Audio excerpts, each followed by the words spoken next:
Hi there. In this QuickBooks Online video, we'll quickly look at purchase orders. So I'll choose expenses, new transaction, and purchase order. And I'm going to purchase something from a brand new vendor. So I'm going to type in event decor, and I'll choose add event decor. And save. And the order date is today, and we're going to be ordering a couple of items that don't presently exist in our list of products and services. So I'm going to click on my drop down and choose add new and inventory, and the name of this one is drapes. I'm not going to add a category class, but notice that the initial quantity of hand as of date, those are both required fields. So I'm going to say 0 for that, and I'm going to enter a date 2 days ago. The linked accounts work fine for this product, so I'm not going to change those, but I am going to add the sales price. So we sell those for $200, and I'm not going to bother with the taxes, but that we can choose those at the invoice level, and then the cost is $100. I'll choose save and close, and I want 2 of those, and tax is HST. I'll add one more item here. Again, this doesn't presently exist in my list, so I'll add it, and that is silk flowers.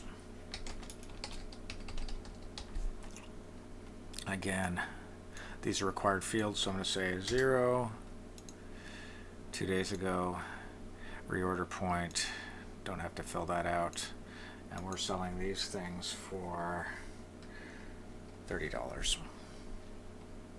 and they cost us $20.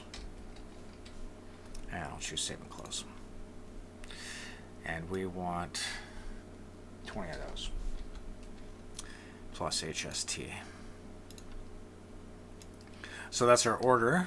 Actually, I'm going to make this purchase order date to yesterday, because today I'll convert it to a bill today. And I'll choose save and close. So it comes up in our list of transactions for, on the payable side, expenses. And there it is there.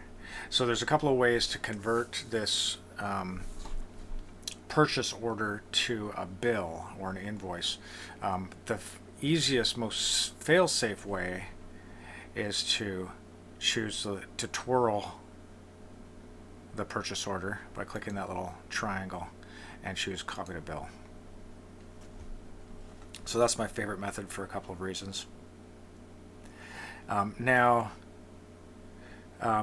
This is now the bill, but it turns out that they didn't have all of the flowers in stock. They were only able to ship us 5.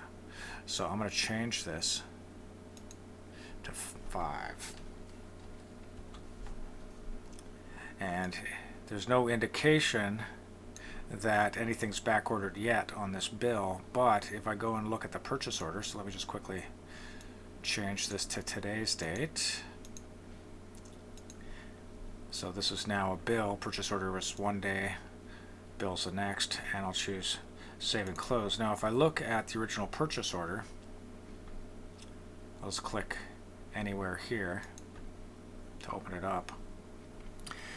You notice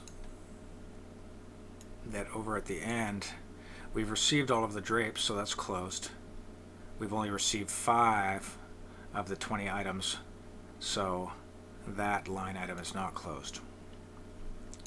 I'm just going to close without saving this.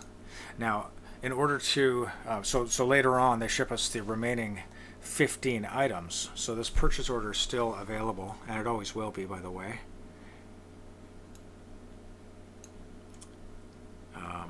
There it is there. So again, my preferred method to convert the remaining items into a bill is to choose copy to bill. And this is on the 24th still. Maybe they're shipping to us later that day. And there's the 15 flowers. And I'll choose save and close. And the bill is never removed from the system. The purchase order is never removed from the system. It always remains, so we can look at it again, unlike some systems where it's removed once it's filled. Now I'm just going to enter one more detail for this particular transaction. So it turns out once we received all 20 flowers, one of them was rumpled, so we needed to return that. So under new transaction, I'm going to click on the drop down here, and I'm going to choose supplier credit. I'll pick up that supplier, event decor, and this is still on the 24th that we returned this item. I'm going to twirl category and item to make that available, and I'll pick up those silk flowers.